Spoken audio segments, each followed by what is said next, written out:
Marte da laugarren planeta. Marte da planeta goria. Eguzkik ez deu berotzen Marte, horregaitik hotza da. Hau da gure planetarioa amaitu dugu. Leno batera indogu hau planetarioa. Eta ikasi dugu.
Eskumara aurrera.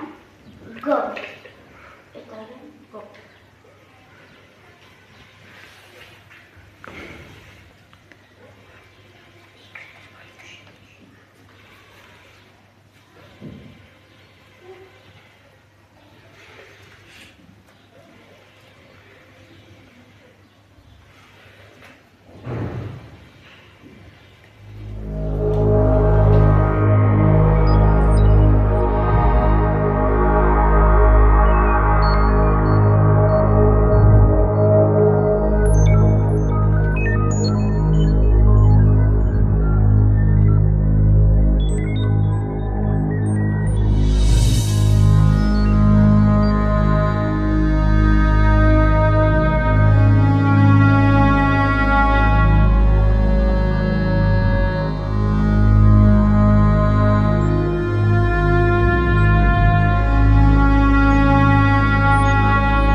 Bosgarren mailako ikasleak gara.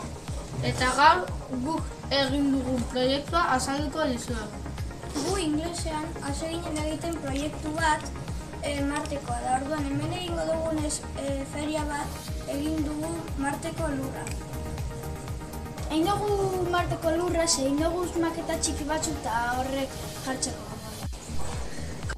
Gu inglesean Marteko proiektu bat egin dugu taldeka.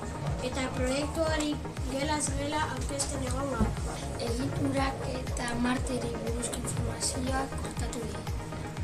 Adibidez, Olympus Mons, Valles Marineris, Grill Craterra eta Roverra. Idoiagaz inglesean egin dugun lana azalduko dutzuegu. Hemen fitxan Marte dago. North Pole goiko partea da eta South Pole bekoa. Kraterrak lurrazalean dauden zuloak dira.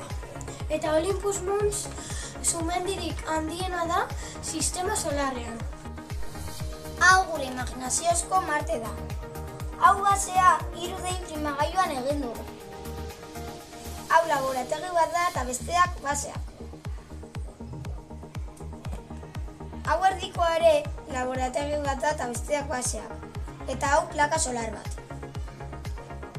Hau base lunarrak eta hau laborategiak dira. Eta honek etxeak, ospitala eta beste laborategi bat eta plaka solar. Hauek Marteren kapak dira. Crust kanpokoa, mantel erdiko eta kor barrukoa. Radius, distantzia, kanpotik barru dagoen distantzia neurtzeko da. 3D diseinu egiteko erabili dugu Tinkerpad aplikazioa. Eta diseinu hori deskargatu eta 3D inprimagailuko aplikazioa igotzen dugu. 3D inprimagailuarekin gure diseinuak egin ditugu. Ikusten duzuenez gure diseinuak txuriak dira, Marten kolore txuria erabiltzen delako baseetan eta argia hobeto islatzen delako koloreetan. Orduan ez da hainbeste erosak. Hauek dira gure diseinuak. Plaka honradinak energia lortzen erabiltzen diren plaka solarrak dira. Eta baseak hodien bidez lotuta daude kanpoan oxigenorik ez dagoelako eta erresten du batetik bestera joateko. Hau 3D inprimagailua da eta maketak egiteko balio du. Tinkercaden bidez maketak sortzen ditugu eta bertan inprimagailuan ateratzen dira. Diseinu horrek sortzeko plastiko hau behar da, ekologikoa dela. Ikusten duzuen bezala. Eta plastiko hori makina horretatik ateratzen da, ikusten duzuen bezala. Eta guk adibidez kolore asko ditugu. Bueno, hau izan da dena, eskerrik asko.